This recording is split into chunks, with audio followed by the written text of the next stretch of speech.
Welcome to the SEO Happy Hour podcast with We Do Web Content.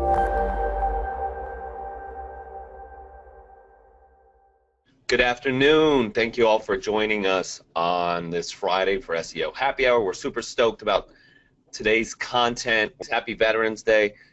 Thank you all to our servicemen. So again, I'm super stoked about today's webinar. We're going to be talking about foundational content. Not only that, Jason's going to dive in on an actual case study on how the content strategy built this website from scratch to gaining over 200 calls a month and over 36,000 unique new visitors per month to this website. Because it's a strategy we use on all of our clients. Jason and I are recently back from Las Vegas, where we were at PubCon, where we had the opportunity to talk to some of the leading search masters in the industry, including people from Google, Yahoo, Bing, and other major enterprise corporations that are fortunately using the same exact strategies that we're using for our lawyer clients. So with that said, I'm going to pass the presenter to Jason. Jason, thanks again for having us. It was great being with you all week at PubCon. And again, so how to develop a kick-ass page ranking and link-loving content strategy for your law firm. You guys are going to learn tons of information. Hopefully you can implement it, or if we can help in any way. Perfect. By the way, as you can see, we both have the same background here. Right? Tried to background. All righty. So let's get started. First off, Alex, can you just let me know if you can see my screen? I can. Can everyone else see Jason's screen? Maybe just put something in chat if you can. Don't want to start talking and get 15 minutes into the presentation and nobody's actually seeing my screen. So hopefully that is working. Okay. Yep, so, I can see it. Okay, cool, perfect. Okay, great. So again, you know, SEO, there's two different philosophies with SEO, right? So there's theory and then there's practical, right? And so, you know, I can get on a webinar and we can talk about all of the different theories that we have, you know, based on our experience with SEO, or we can talk about all of the practical strategies that we've used to get the results that we've gotten. And so this is more of a practical webinar today. And so I'm going to use a case study. This site is called Los Angeles DUI Attorney. And the funny thing about this is it's all it is a site, and all they do is DUIs and expungements, right? In one area, Southern California specifically, kind of like the LA area. And so when you start to think about it, you're like, well, how can I really develop a content strategy for a site that does two things, DUIs and expungements? You know, how much content do I really need, you know, for that? And so this right here will show you that, you know, that we've now got, you know, probably over 1,000 pages of content on this website. And again, it's only focused on trying to get DUIs and expungements from LA and the surrounding areas. So, so having said that, let's talk. I want to start with the end in mind, right? So I want to start with the end in mind. This site was launched in, I'm showing the analytics here, it was launched in September of 2015. And so upon starting this campaign, we built out the strategy first. So the way in which we build out a strategy is all done in Excel spreadsheet, right? So this is a strategy that I'm working on right now. This is a criminal defense site in LA. And you can kind of see that we map out the URL structure, we map out the city, the practice area, the category, the anchor text, the title tag, the meta description, right? So everything is all here, right? This is the strategy before we ever even think about how the site will look. And this is based on keyword research, which I can do a whole webinar on. But you know, based on the keyword research, this is kind of how we mapped out the strategy. We knew on this website we were going to start to publish about 25 pages per month, right? And so back to now this case study here. So since we did the same thing with the LA DUI, as we start to look at the content, publishing about this one, I think we were doing 35 pages of content per month. You know, the first month we got 76 visits, the second month 82, then we jumped to about 101 in December, right? And then the content started to get indexed, and the links that we were building started to kick in, right? And so then you can kind of see, you know, fast forward to about a year after we started that campaign, we were getting about 18,595 visitors to this website, right? Fast forward to October last month, we're now getting 36,000 people to this website every month, and you can kind of see how it's growing, right? So here it is, a site that we built that we didn't know how we can build so much content for, because all it does is two things in one, you know, in one geographical area. But yet, you know, now we're getting 36,000 people coming to that site. And so I wanted to interrupt real quick. Sorry about that, Jason. When you were talking about now these pages start to index, can you talk a little further about Google supplemental index and why that's important to know? So the supplemental index. So yeah, so for the first 6 months when you're starting to build out a content strategy, you sit in a supplemental index, right? And so bear with me for a second. I'm going to share this because I'm working from home today. And so for the first 6 months, what happens is, you know, Google doesn't really trust your website yet.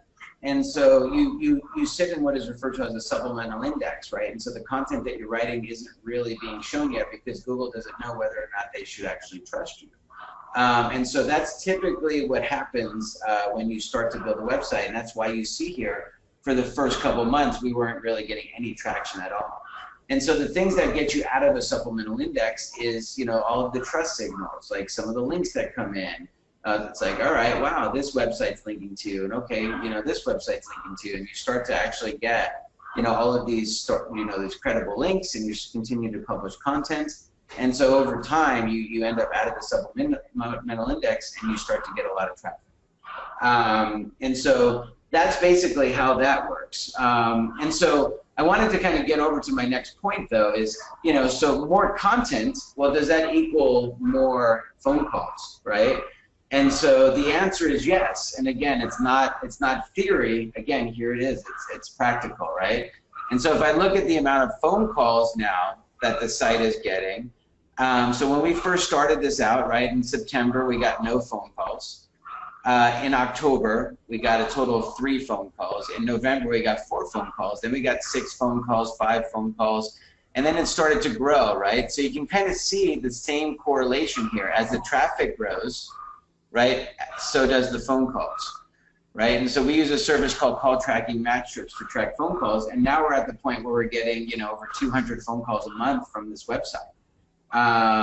So it's pretty drastic results, you know, and you know, if I were to fast forward another year from now, we will get 400 phone calls per month if we keep staying at this pace, right? And so that's basically kind of, you know, I wanted to start with the end game in mind so that people that are actually tuning in, you know, will understand, you know, what the objective here. And so that was the goal from the start. And now in hindsight, we can actually see that we've accomplished the goals. So, and Alex, jump in anytime, you know, I mean, this is just an interactive kind of a presentation. So a couple of things that I also wanted to share here is, you know, so when I do a search here for the word, I'm just going to just search for DUI attorney. Right, so when I do that search for DUI attorney here, I can see specifically that at the bottom here, the precise location of my search is Santa Clarita, California. Right, so Santa Clarita, California is where I'm conducting the search, and so other people will be conducting searches from areas, you know, throughout Southern California, and their precise location will change, right? And this also goes the same for mobile.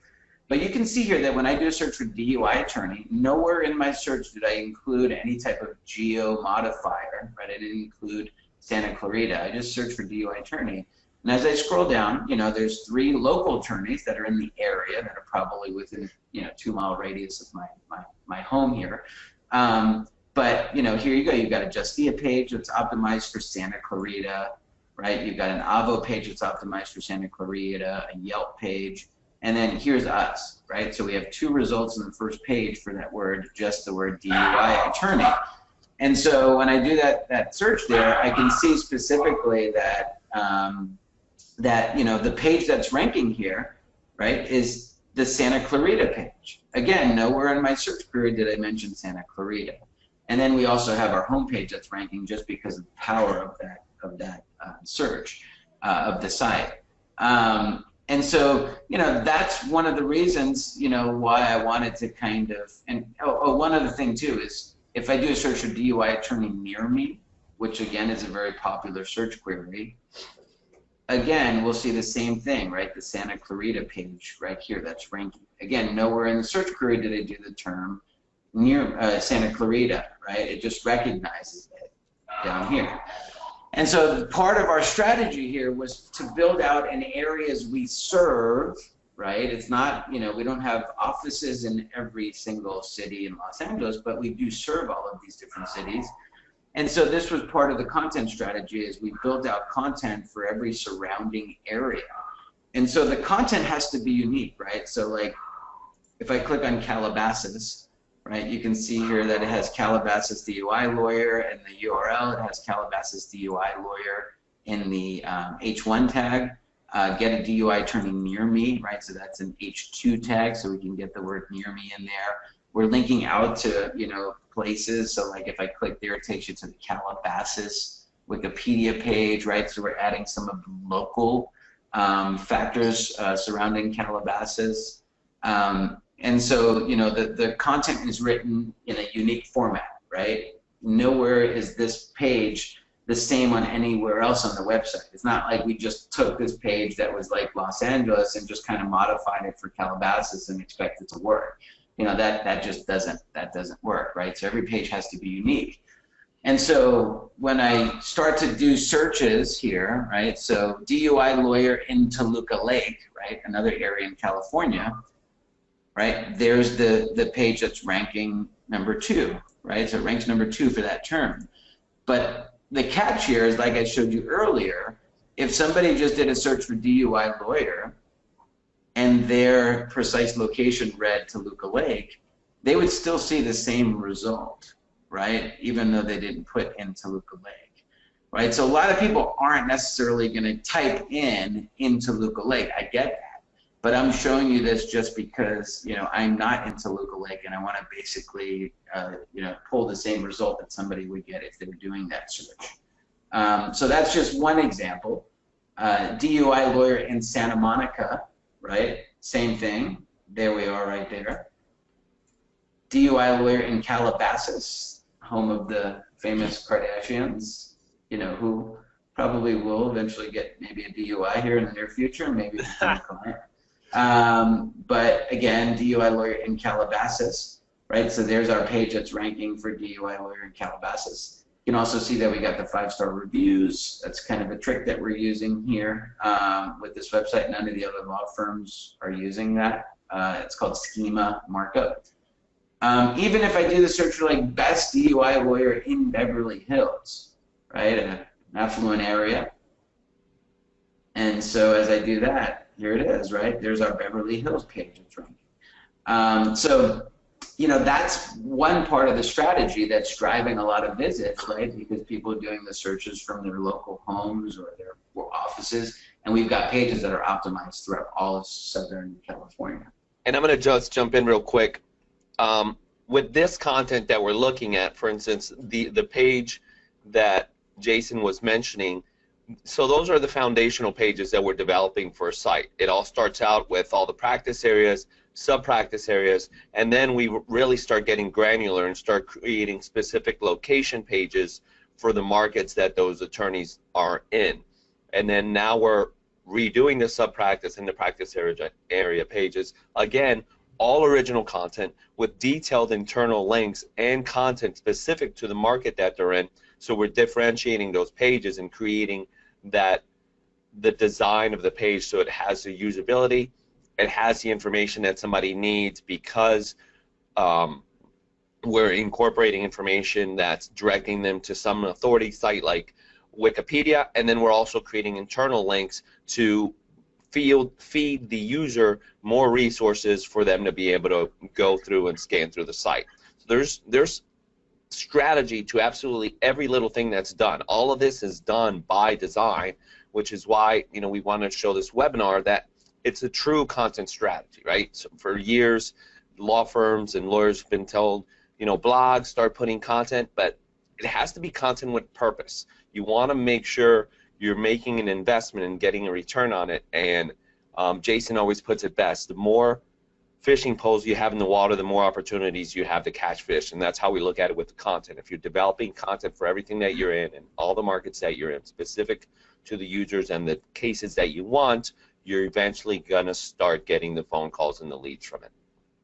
Yep, good. All good points. So, most people don't realize that, a long time ago, Google took away the transparency to the keywords that you were receiving traffic from. Like back in the day, probably like 7 years ago, maybe even longer, you can go into your Google Analytics and see which specific keywords we're deriving traffic from. And then they pulled that away and they started to make everything not provided, is how it shows up in Google Analytics. There's some keywords in there, right? But they really don't show like all of the keywords. But you do have your Google Search Console. This used to be called Google Webmaster Tools. They renamed it to Google Search Console. And there's so much good information here. So I can see here within the last 90 days, all of the different queries that generated clicks, right? So in the past 3 months, I had over 100,000 visitors that came to their website from these keywords, right? So one of the things that we were trying to target here was, for example, how long does a DUI stay on your record, right? So when I do that search, right, because the page is so powerful, and because we have a lot of good links, we are in position 0. So Google is using our site as the official Google answer for how long does a DUI stay on your record. And so that's pretty cool. But then we also rank #1 organically, right? And then we also rank, looks like #2 organically, right? Because they pulled in one of our insurance pages as well.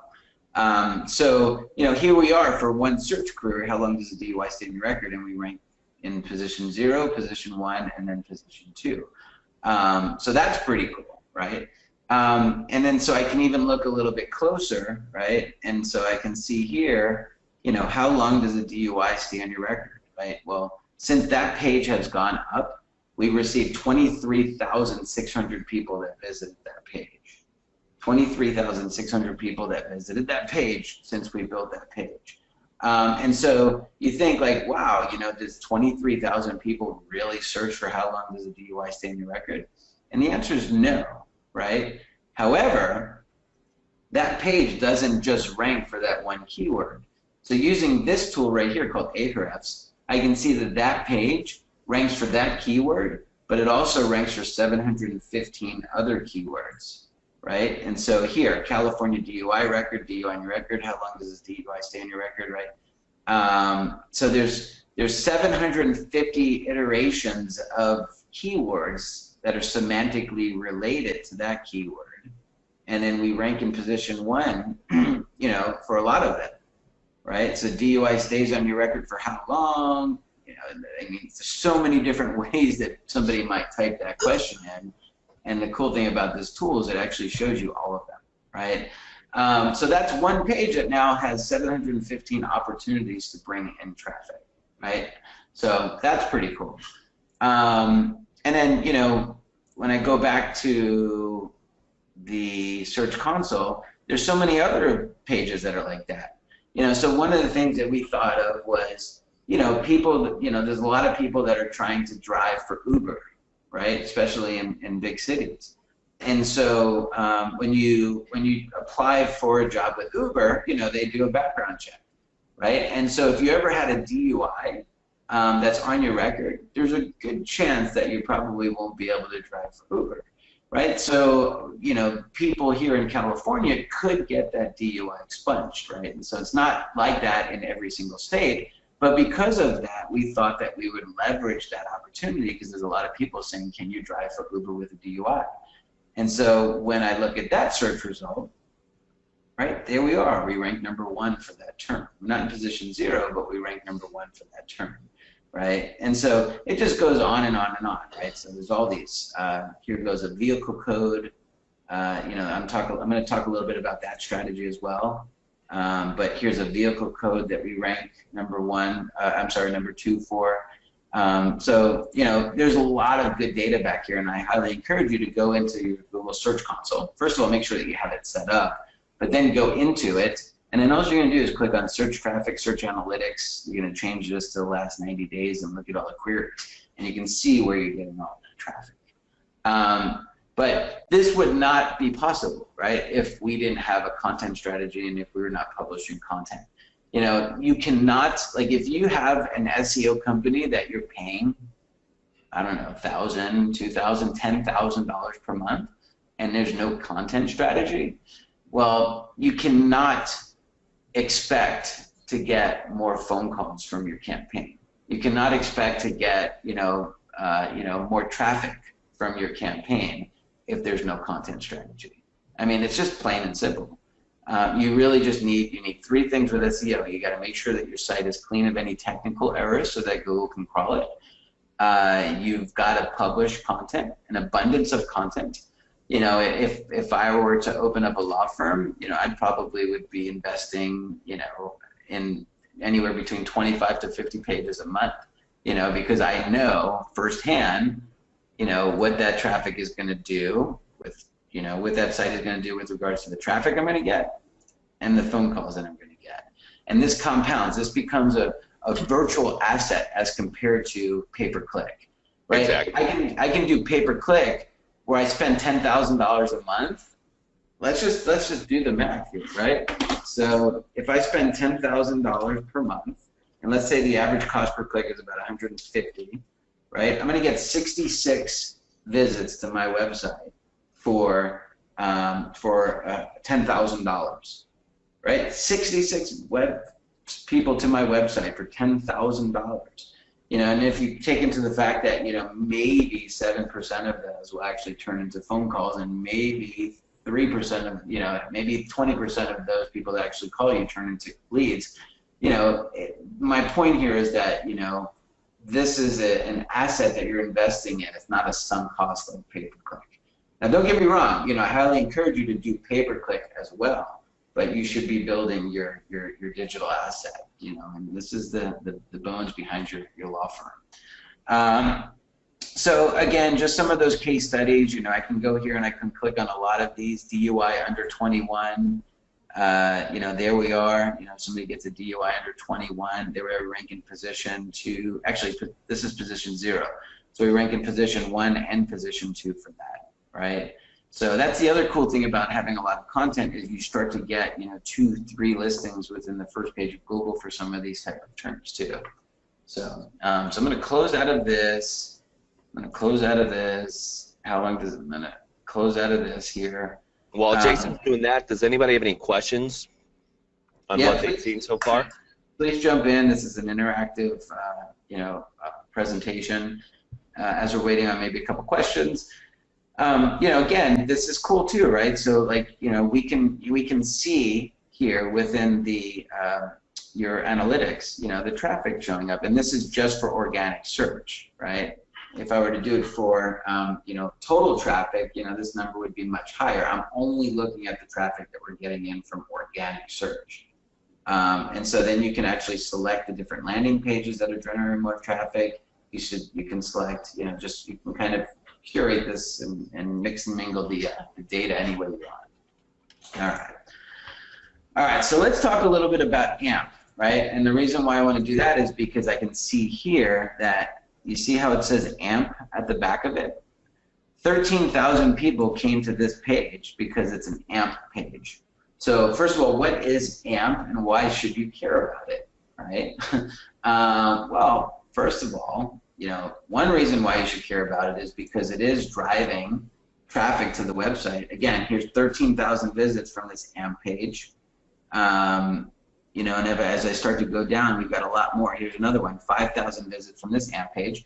So let me define what it is and then talk about why you should care about it. So basically, AMP is it's a language that it's HTML code that you write, and it creates a specific version of your page, right? So every single page on your website will get an AMP version of the page, which will look a little bit like this, right? So like you really can't control a whole lot of call to actions. We've got a little phone icon there that will actually, you'll be able to, press it and actually call the firm. But the difference here is that Google takes this and they store it on their servers as compared to, the data being stored on your servers. And so how it looks when somebody does a search on their mobile device, because this is really a mobile strategy, here it is. What are the laws against carrying alcohol in a vehicle, right?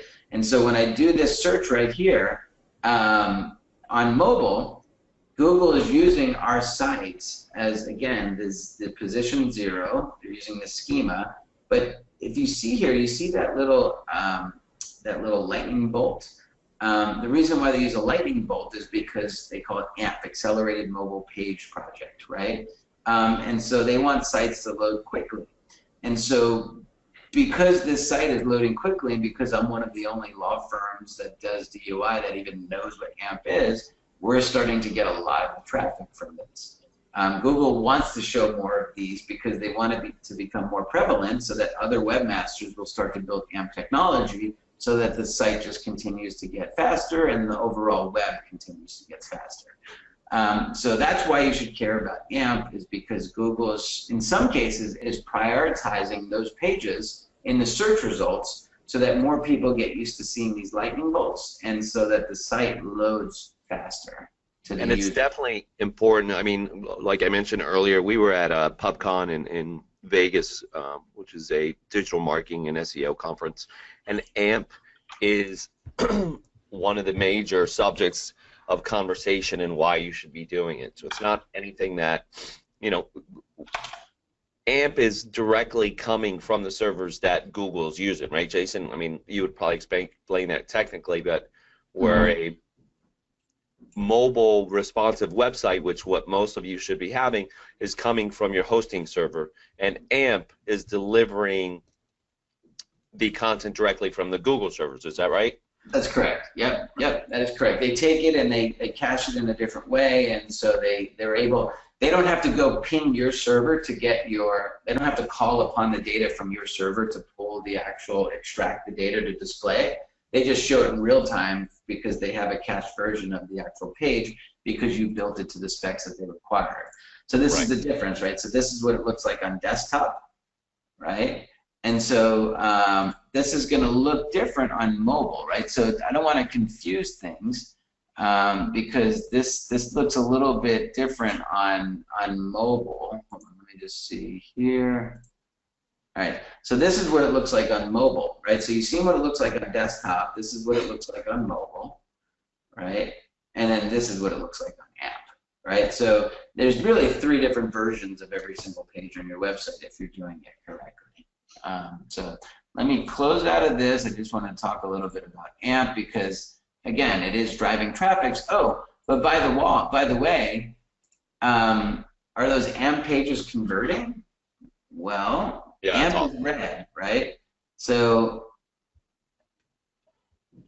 53 calls from AMP. Do you see that this month? 47 calls from AMP, right? So Google wouldn't even have that page to show. And so because I created an AMP version, now I'm getting, again, 53 calls just because we developed that page, right, in a month. And as we know, 66 calls will get you, the equivalent of about $10,000, in AdWords spend on pay-per-click. So, what's the value of just building that AMP page? Well, 150 times 53, so that's about $8,000 in savings because I developed the AMP page, right? I mean, you really have to look at it like that, because that's what you're comparing to. If you don't have a good strategy for your organic SEO, you have to compensate that with pay-per-click, and that stuff gets expensive, right? We had a couple of questions come in, Jason. The latest one from Vicky was on AMP. Do you have to load a widget in WordPress to do AMP, or do you have the programmer to do the pages? So there are certain plugins that you can use, but they're not they're not that great when it comes to the way it looks and the way it functions. you definitely should have a web developer customize it. They can certainly use the plugins as a foundation, but you definitely want to customize the look and feel of AMP so that you can build it so that it'll actually convert. Awesome, thank you. Yeah, we have our developers do it, Vicky. Another question from Sam, and this one goes back to the content. So before we move on, do you think it's advantageous to use blog posts or actual content updates? I'll answer it, and then Jason, you can add your 2 cents as well. I believe the website needs foundational content first. You adding any sort of content is showing that you're updating the website. So why not put out money pages first and build out that foundation first, and then you can start blogging. Once you have your content set up, everything's there, it's like furnishing your home, then you could start adding all the accessories, which is how I believe blogs are. If you could do both at the same time, you're an attorney and you're blogging and you're working on a case, or you're giving your opinion on another one, and you can do both, then I would recommend doing both if you can, because they do drive traffic too. But our goal is, when we're building out a site and working with the client, that foundational content is what eventually will be a lot of the money pages. Long tail keywords do get leads, but as far as search and our data shows, a lot of the phone calls and everything's coming from the money pages and the foundational content. Yeah, no, and I'm just going to add on. So, like, having a blog is important, but really what Google wants to see is that you're adding content on a regular basis, right? Because that's kind of, one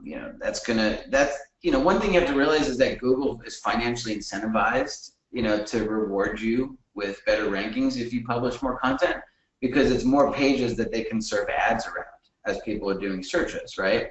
So the more content that you publish, and one way to determine how much content that you have on your website is pretty simple. You just do a site, then you put a colon, and then you take your URL without the www, right? And then you can see here, so we got 1,030 pages that are indexed on this page. And this, you have to be careful, because sometimes you might have your website set up so that pages are getting indexed that shouldn't be getting indexed. Like, you do start to see things that say like category and tag and archives. Like, if you have those being indexed, that's a bad thing. And so, because it starts to kind of kill some of your, the necessary, they call it a crawl budget, a Google crawl budget. And so, having a blog is important, but I prefer to invest the money on the actual content that I know is going to drive cases first.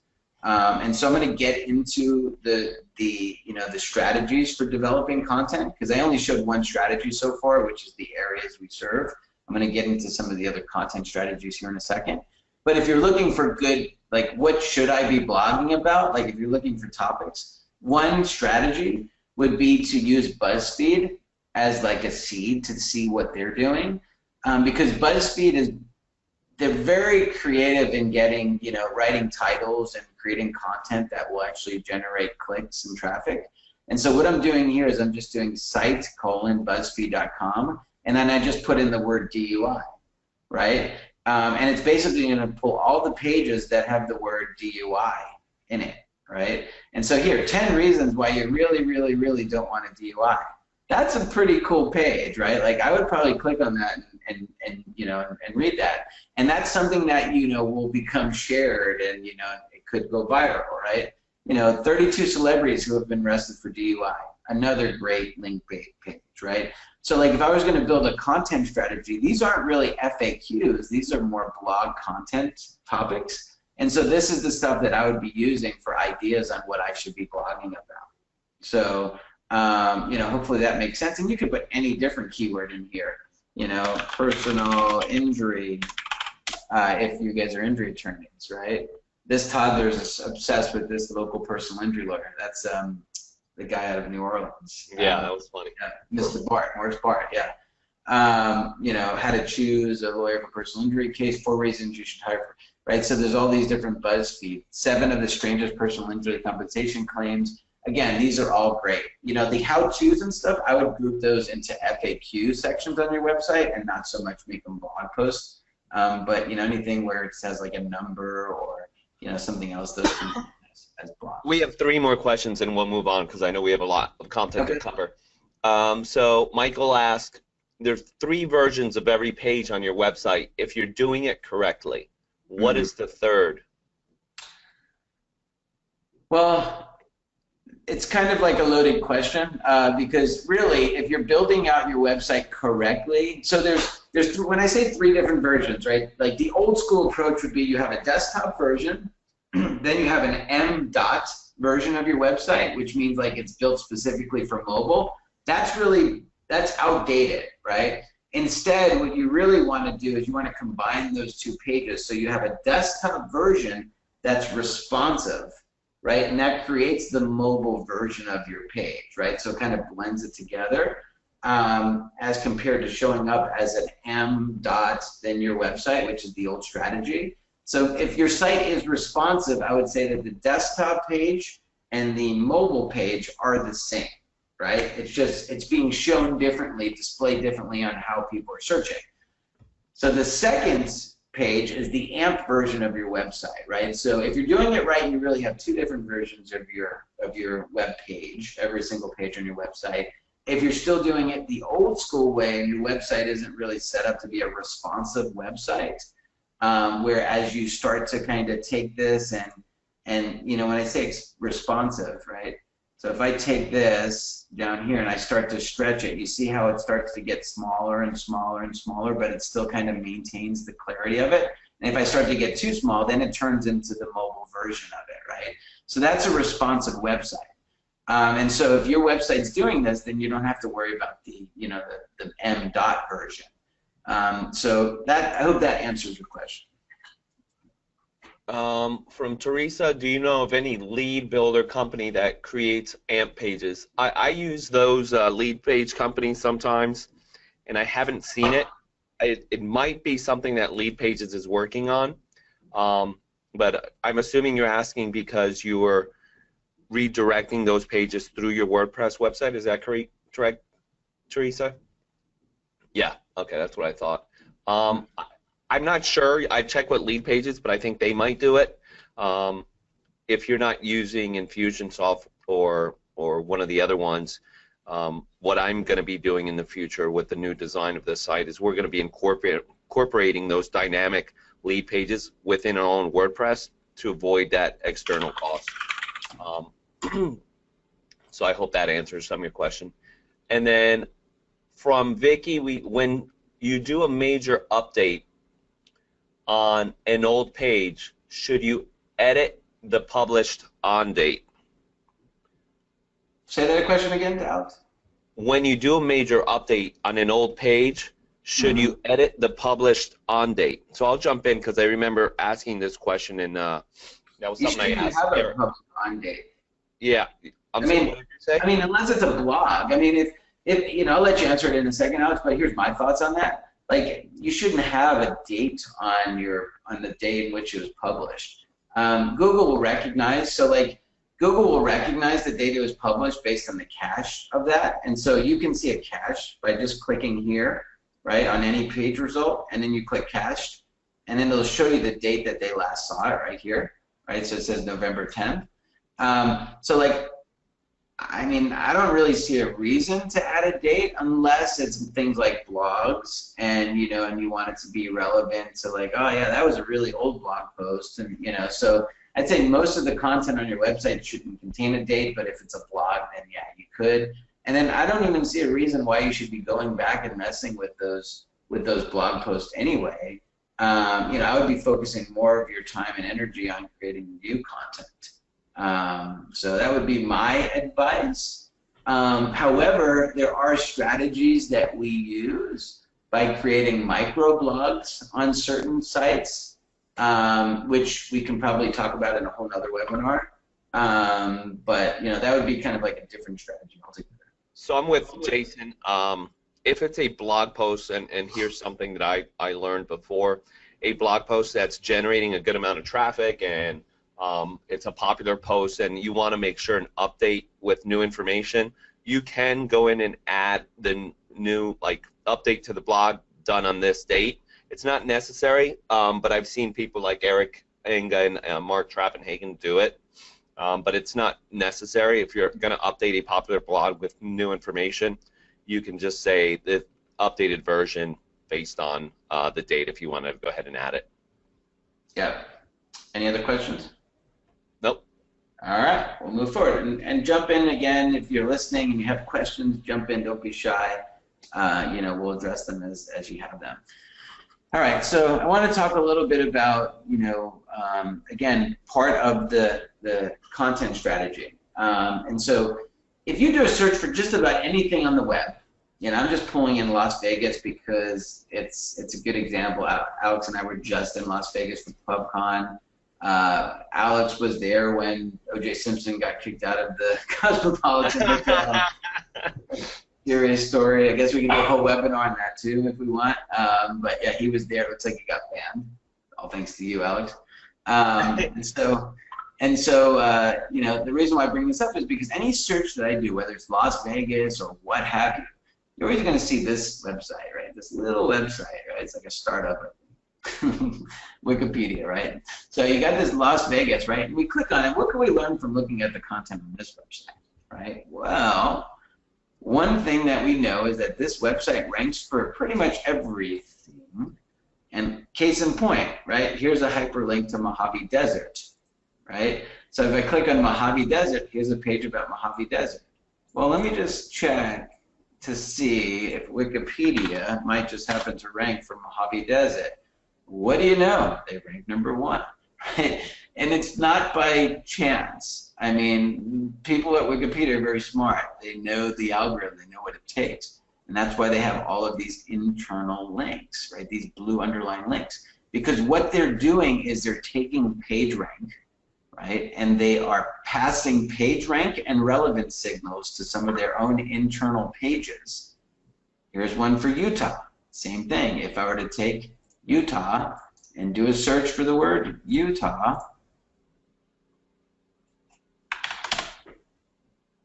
right? There Wikipedia is, right? And so what they're doing is, again, they're passing PageRank and they're passing relevance signals. They're telling Google that the preceding page is relevant to Utah, and by the way, take some of my PageRank from this page and pass it over to this page, right? And so if we can learn how the biggest site in the world does their on-page optimization and their internal linking strategies, well, why can't we do the same thing for our law firm in LA, right? And so what we did was we built out a whole glossary section on our site where we clearly define like everything and anything that somebody might do a search for, or might need to know, like what is a jury, right? What is license suspension? Right, and then we use schema so that Google knows that this is a definition. So there's certain markup language that we can use in the code to tell Google that this is actually a definition. But the thing is that as we start to write this content, we start to internally link to these pages, right? And so it creates almost like a Wikipedia experience, right? So here it is, right? So enter your plea. Then you may continue to your trial, right? And so if I click on plea, it goes to the the definition of what a guilty plea is. If I click on trial, if I click on jury, right? So we're creating kind of like a real educational experience for the user.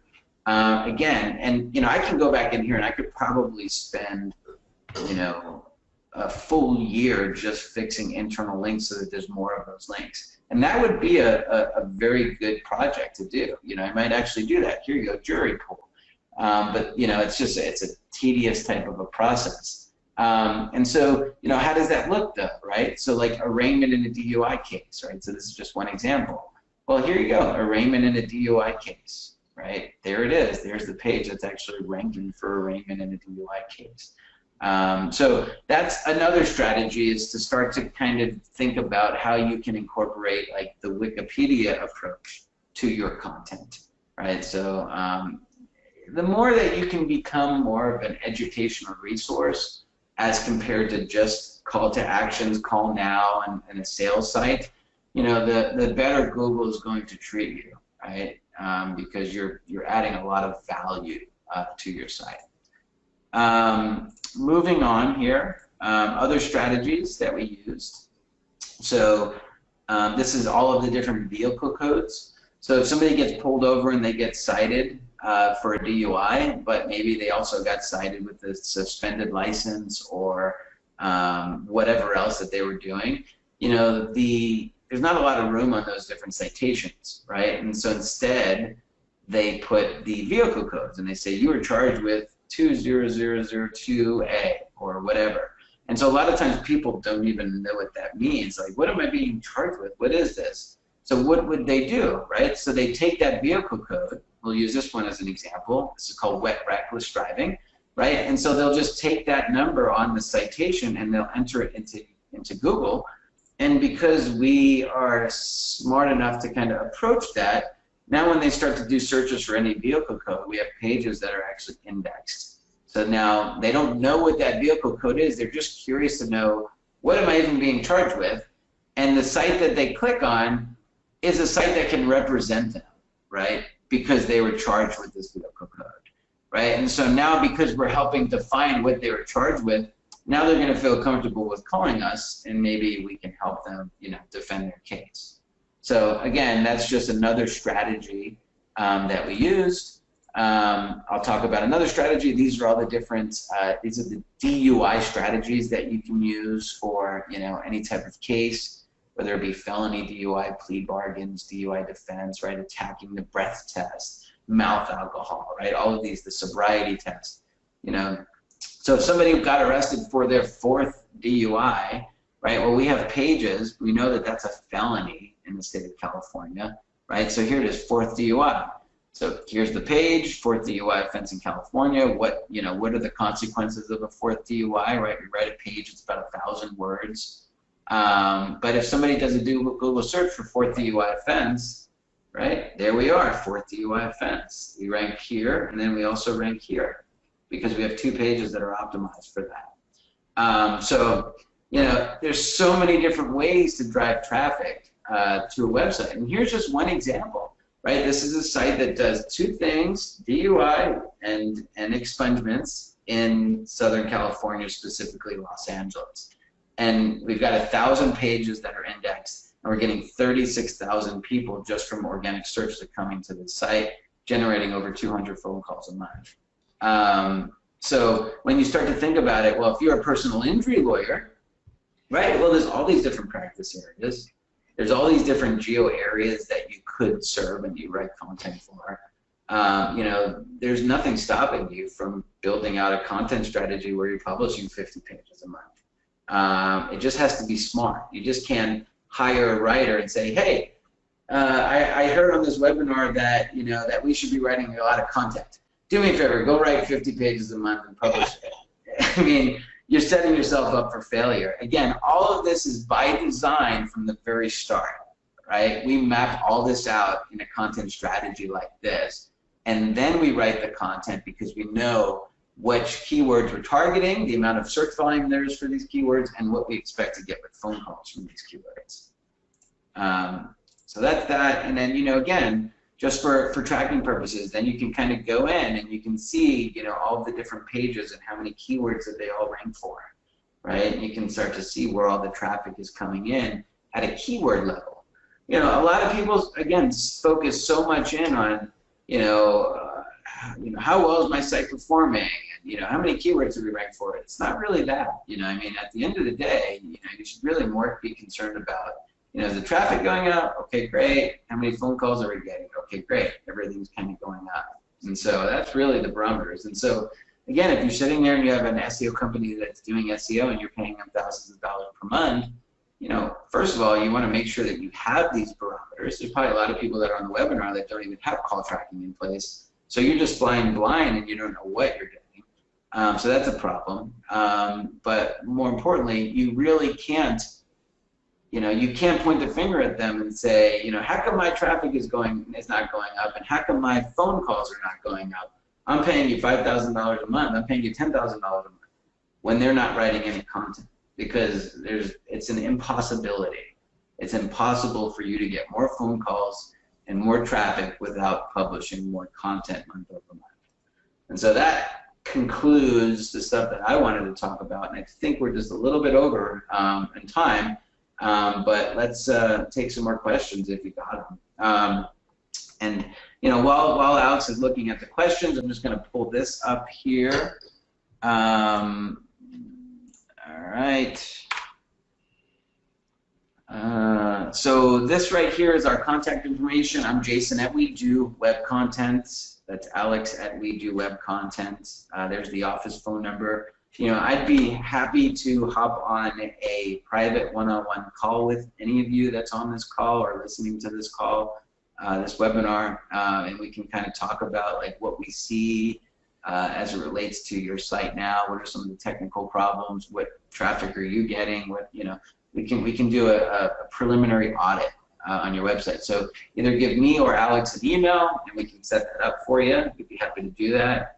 And again, there's no obligation. We're just going to kind of hop on a call, do a screen sharing, and just kind of go over what we discover. Yep. Thanks, Jason. And with that said, we can also, we're a boutique firm, so we don't take on a lot of clients across the country. We do have some exclusivity with some very large law firms. So we can help with the content strategies, and we might not be able to do, work with you on a full basis, but we can always do consulting with you. So if you need help with designing and building out your content strategy, that's definitely something we could do. But we highly recommend registering for a preliminary audit and see what other things we find, because even with an amazing content strategy, if your website's technically broken, you're not going to see the results that you want to see. So with that said, Sam had a quick question. Jason, can you show what specific tabs we have on the spreadsheet on the content strategy? Sure. So this is for our own internal purposes, like which month that we're going to actually write the content for. So this is a client that's getting 25 pages per month, right? And so let's see here. So the tabs are the URL, right? So this is the URL that we're going to build, right? And again, this is by design. In this case, like, you don't necessarily need city, practice area, category. We're just doing this because this is the way the navigation is going to work on this particular site. But you should have the title tag, right? You should have the H1 tag, and then you should have a field for the meta description as well. Meta description is, is what you see in the search results. So this right here is the title tag, right? This is the URL, and then this is the meta description. And then the H1 on the page is this. This is an H1 tag. So those are the big things that you really should be paying extra close attention to when you're mapping out a content strategy. Yep. Hope that answers your question, Sam. Again, thank you all. Do we have any other questions before we shut it down? Feel free to ask now. Forever hold your peace, or feel free to email us. Again, I suggest you give us a call and at least sign up and register for the preliminary audit. Yes, I will be sending a link to the recording. It will be on our podcast. So if you're not following our podcast, it's SEO Happy Hour. You can download it on Google Play and iTunes. So it'll be on a podcast, and it will also be on a link on our webinars on our website under About Us. And once I get it edited, I will send it out by email, but you can always catch it on our YouTube channel, the podcast, or directly on the website. Again, one thing I forgot to mention too, because you were talking so much about phone calls.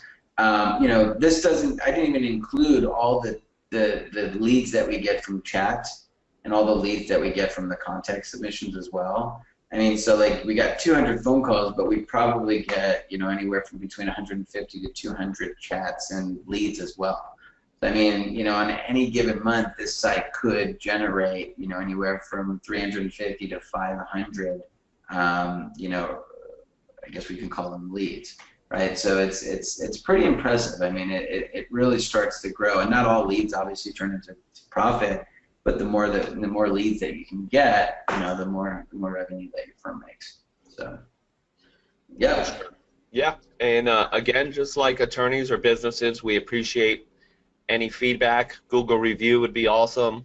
Facebook review. Email me. Let me know what you think. What other content you'd like to see on the webinars or in our blog.